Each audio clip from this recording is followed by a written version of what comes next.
Today we're talking about what's quickly become the new meta in terms of vocal processing in house music, tech house, bass house. All the big producers are making waves using this trick, and it's super easy. I'm going to show you a few different ways you can use this tool, just like they do, and get some inspiration out of it, and maybe find a cool, unique way to implement it in your own song. So I have this vocal currently, and it sounds like this.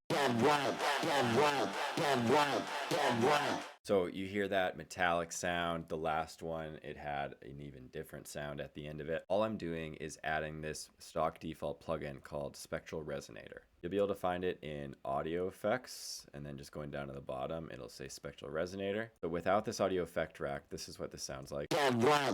Okay, so just by putting a spectral resonator on, you'll start to hear the weird pitches. So it sounds like a robot because we're using this Hertz knob currently. There's a dry wet knob you can use.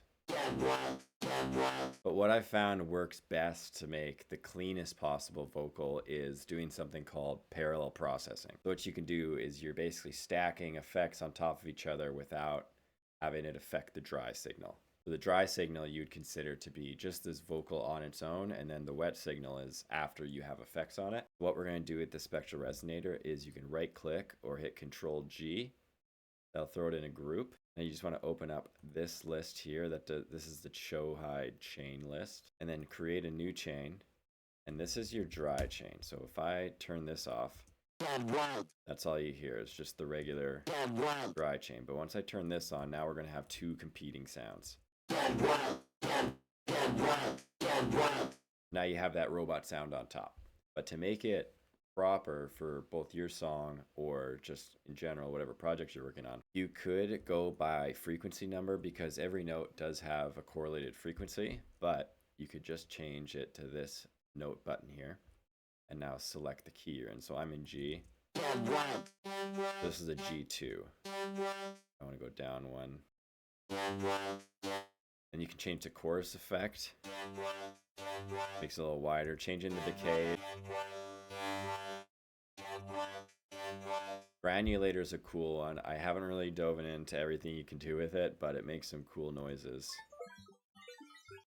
So yeah, I'm just going to stick to my G1 on the none. You can up the unison if you want to make it wider, which the unison will just add more signals. So right now there's 4 signals. So the issue with Spectral Resonator though is that it's going to put everything down the center unless you tell it not to. So like the unison thing. Once I put unison on, it does get wider.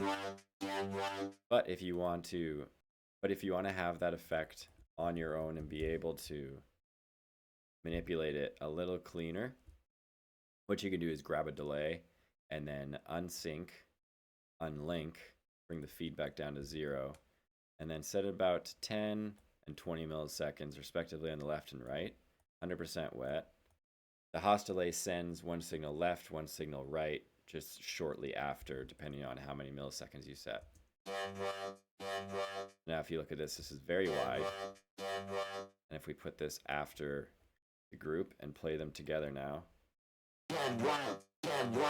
you have a full sound versus 4. This is just gonna neutralize and sum it all together. And on this track specifically, I have this second resonator here, which is another octave, but you could see how you can use this in different ways by stacking octaves on top of each other. So if I did another one of these, brought it up to maybe G2 and the unison on. Which one's G2? This one here.